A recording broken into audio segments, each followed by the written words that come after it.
نحو أعالي القمم تحيا بأرقى القيم، نحو الأعالي من خير والي ترى أمجادنا في الورى، نحو الأعالي نحو أعالي القمم تحيا بأرقى القيم، نحو الأعالي من خير والي ترى أمجادنا في الورى، نحو الأعالي. عش متسامح تكن لا تنكسر. بسم الله الرحمن الرحيم، الحمد لله رب العالمين، والصلاة والسلام على نبينا محمد وعلى آله وصحبه أجمعين. أما بعد،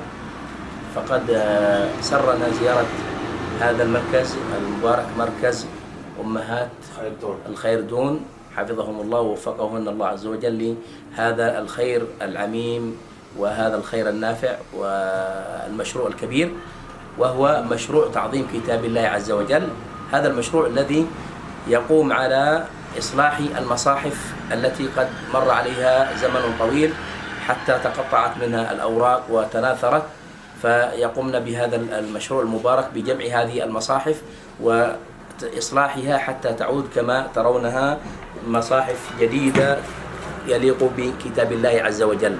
فلا شك أن هذا الصنيع وهذا العمل من تعظيم شعائر الله عز وجل، ذلك ومن يعظم شعائر الله فإنها من تقوى القلوب. فخير كبير أن يعظم كتاب الله عز وجل، بدلا أن تكون هذه المصاحف ممزقة في الرفوف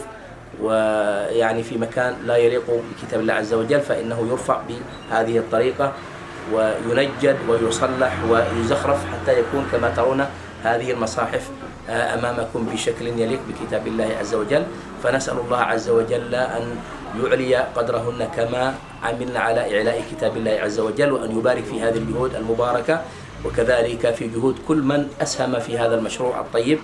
وبدورنا نحن ندعو من يستطيع أن يدعم هذا المشروع أو يساهم في تعظيم كتاب الله عز وجل بأي نوع من أنواع الدعم أن لا يقصر في هذا المشروع المبارك الطيب. ونسأل الله عز وجل للجميع التوفيق والسلام. نحن هنا في مدينة برعو في هذا المركز المبارك، مركز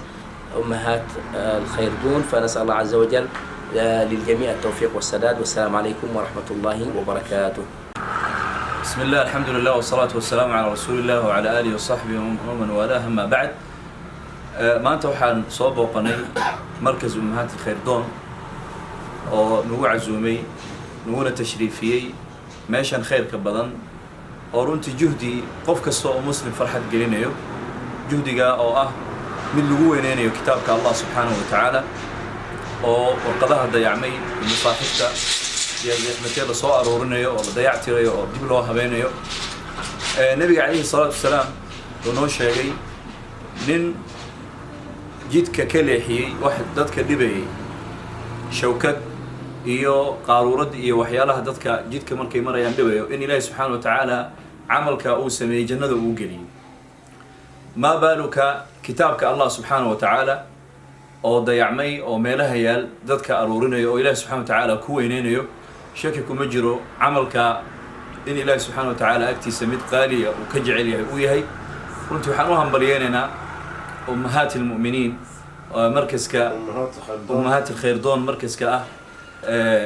دمرك أو يستاهي أرنتا أيضا وسكوح الساري أو أرنتا كوينيني كتابك إله سبحانه وتعالى وادد إلهي خير ولا دوني ونوافجي عمل كائني السمايان. وحنقول بشارين إن شاء الله تعالى إن إلهي سبحانه وتعالى أكتيس عمل وجوه ويا هي عماشة نوعسة، ذلك من يعظم حرمات الله فهو خير له عند ربه، من يعظم شعائر الله فإنها من تقوى القلوب. وحنا رنتي واجب مسلمين تقدر المجتمع مسلم كسارا إنه يقرب استاجا أو يكوعويان رسالة ذا إلهي سبحانه وتعالى الوين يعمل كوين أصوبا in la isku kaashto oo dadka muxsiniintana ay acmaashan ay mushaarakeeyaan oo ay u weynayaan xarumaha imeelaha sidoo kale uu daryeelayo mujtamaca oo dhanna inuu iska xil saaro oo xataa dadka maraakista iyo muassasaadka madaarista jooga arinta ay ku baraarujiyaan ubadka iyo ardayda iyo dhammaan oo ay yeeshaan faqaraat ama muhaadaraat lagu tawciyeenayo waayo juhdi kasta oo la bixiyo wax la aruurinayo waxa ka muhiimsan tawciya iyo dadka inay ku beeran tahay arinta ayada ah. taana waa boorinayna insha Allah subhanahu wa ta'ala. ilaahu waxa ka rajaynayna amalka amal mubaaraka oo inuu ka dhigo wax badan runtii anaga oo ka fog magaaladan waan arki jirnay camalkan maantana waan ku faraxsanahay inaan goobjoogkan ahnay oo soo booqanay waxaa ilaahay subxaanahu wa tacaala ka rajaynaynaa in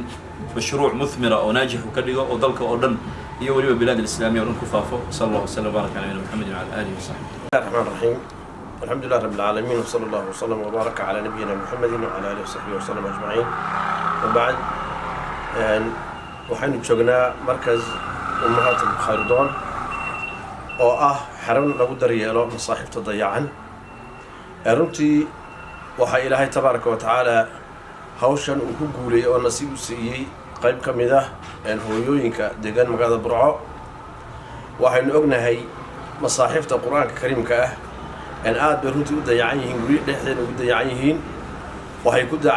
dayacan yihiin madaarista qur-aanka lagu barto waxay ku dayacan yihiin guryaheenna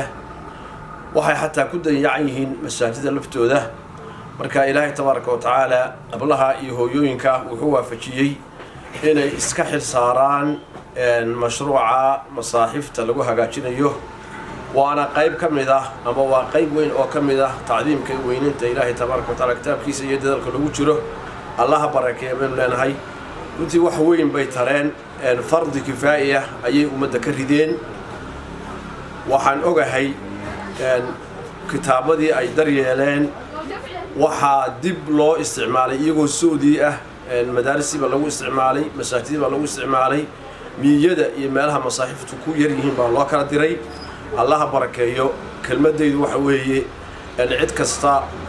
oo hadalkaas uu gaadho ama gaadhi doono waxaa saaran in ay kaga qayb qaataan qofkii erey kaga qayb qaadanaya qofkii adduun kaga qayb qaadanaya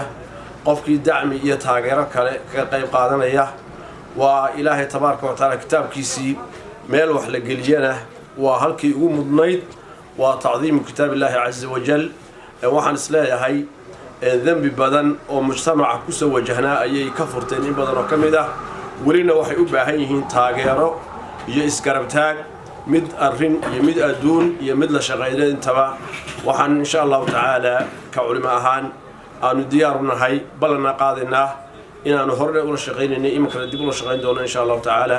bulshada waxaanu ka codsanaynaa mashruuca si hagar la-aana in laysu dhinac taago oo laysu garab taago الله يديم بركيه وجزاكم الله خيرا وصلى الله على نبينا محمد وعلى آله وصحبه وسلم. بسم الله الرحمن الرحيم الحمد لله رب العالمين وصلى الله على نبينا محمد وعلى آله وصحبه وسلم. بوقشادنا waxay qayb ka tahay boqosho ay ku yimaadeen gobolka Togdheer culimo waaweyn oo ajilla ah oo qurra ah oo soo gaaray gobolka Shalayto joogina doona insha Allah taala dhowr maalmood culimadaasi sida aad wada garanaysaan waa culimada hareeraha taagan waxay ka mid yihiin culimada ugu caansan qur-aanka kariimka yana majaalkiisa dadka ku howlan haddaan ka soo bilaabo xagga midigta waxaa ugu baaleeya fadiilatu sheekh almuqri saalix ibnu haashim alyamani waxaa ku xiga fadiilatu sheekh الدكتور المقري محمد ibnu axmed ibnu yaxya ahdal abu tamiim